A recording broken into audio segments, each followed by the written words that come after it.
முன்னாள் முதல்வர் ஜெயலலிதாவின் 76வது பிறந்த நாளை முன்னிட்டு கழக கொடியேற்றி கல்வெட்டு திறப்பு மற்றும் தெருமுனை பொதுக்கூட்டம்.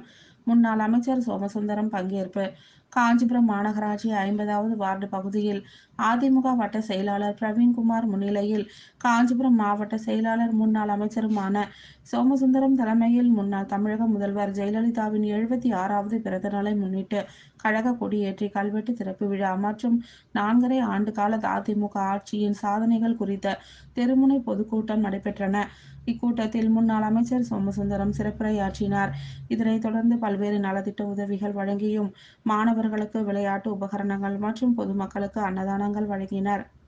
இந்நிகழ்ச்சியில் கழக அமைப்பு செயலாளர் பாலாஜாபாத் கணேசன், அனைத்து உலக எம்ஜிஆர் மன்ற இணை செயலாளர் காஞ்சி பன்னீர்செல்வம், ஸ்ரீபெரும்புதூர் முன்னாள் எம்எல்ஏ மதனந்தபுரம் பழனி, மாவட்ட பொருளாளர் வள்ளிநாயகம், மாவட்ட அம்மா பேரவை செயலாளர் KUS சோமசுந்தரம், அதிமுக மேற்கு ஒன்றிய செயலாளர் தும்பவனம் ஜீவானந்தம், மாநகர பகுதி கழக செயலாளர்கள் பாலாஜி, கோல்டு ரவி, கோல்டு மோகன், மாநகராட்சி மாமன்ற உறுப்பினர்கள் மற்றும் மாவட்ட ஒன்றிய பேரூராட்சி அதிமுக நிர்வாகிகள், பொறுப்பாளர்கள் என பலர் கலந்து கொண்டனர்.